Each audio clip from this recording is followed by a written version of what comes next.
This show is called Strike a Chord. I don't know too much about it, but excuse me. I figured we could listen together. Now I just have a minute and 20 seconds of it. I just have a short clip. Now we'll take a listen, and then I'll kind of put on my producer hat and share some notes. So let's take a listen.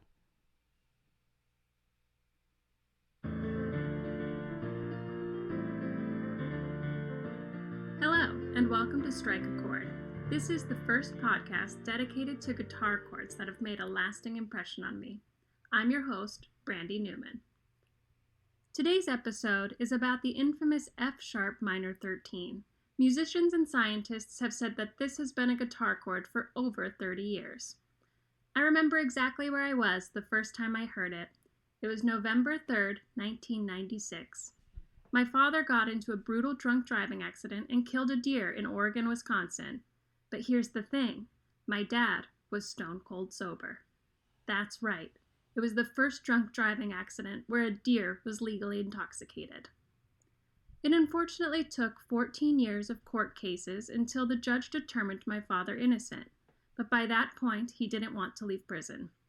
The song playing when we were in the car that cold November night was A Horse with No Name by America. Dad told me, "You know the second chord they're playing is an F-sharp minor 13, and I'll never forget my response." What? I have a very exciting guest for today's episode. You might know him from the hit songs You've Got a Friend, Short People, and I Love LA, but I know him as my father. It's Paul Newman.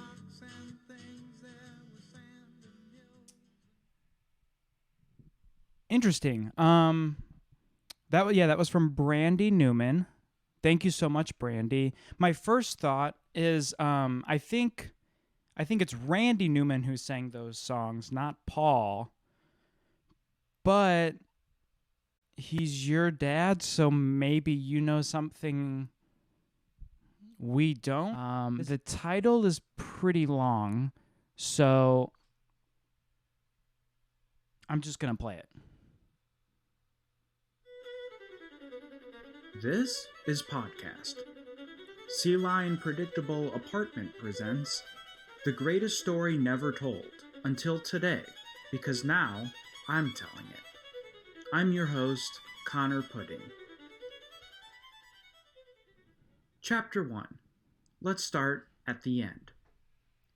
The end. Chapter 2. The beginning.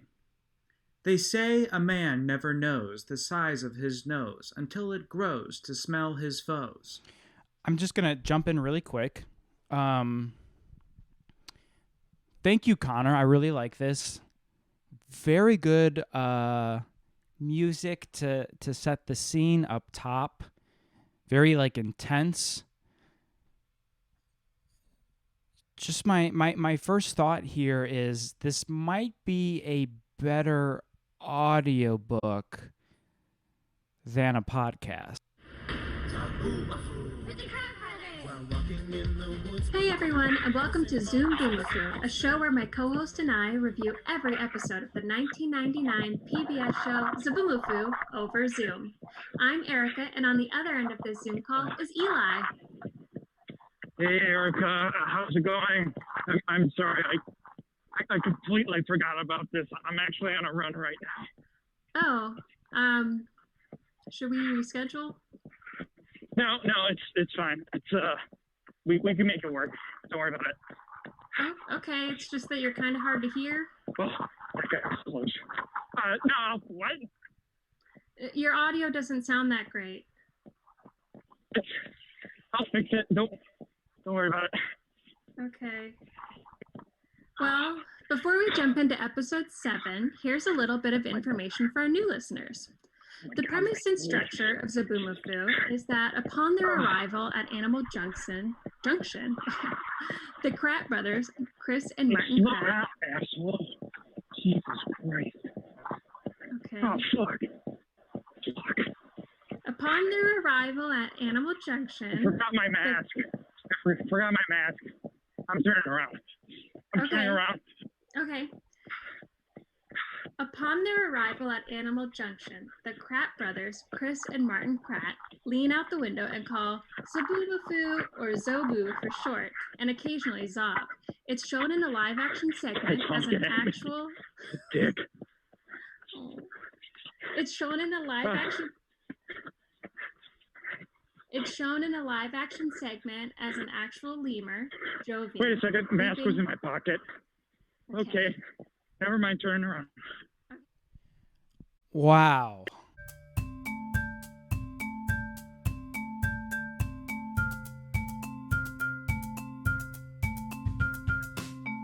There's a disturbance on the second floor, Mrs. Johannesburg. Why don't we check it out? Oh my God, the fire. It's everywhere. Mary's dead. And this is why we need working smoke detectors. Detectors. If they work, they would protect her. Detector. Working smoke detectors. Detectors. I think that's...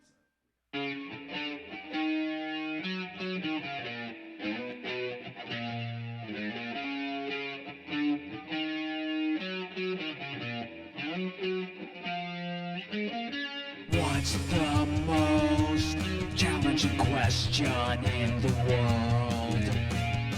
If you think about it, it's how are you, Uncle Sam? More like Uncle Suck. My good man can kiss my butt. My biography starts with a middle finger. My autopsy ends with 2 middle fingers. What's the second most challenging question in the world?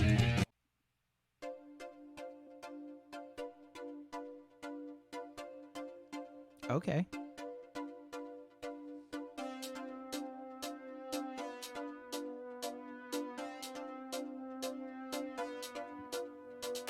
I'm your mother, I'm your father, I'm your brother, I'm your daughter. I'm your doggy, I'm your kitty. When you sleep, you look so pretty.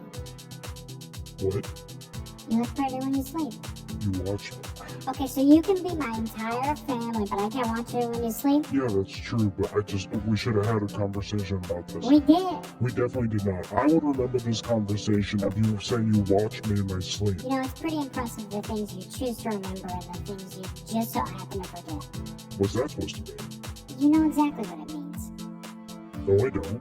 So you just so happen to remember to pick up your mom from the airport, but when I ask you to pick up mine, you all of a sudden forget and she's at the airport for 4 hours and she gets up and flies back up. That was because I put my phone on airplane mode. Why did you need to put your phone on airplane mode? She's the one flying. Because she was on airplane mode, and I thought it'd be smart if we both had our phones on airplane mode at the same time, but then I forgot to take it off.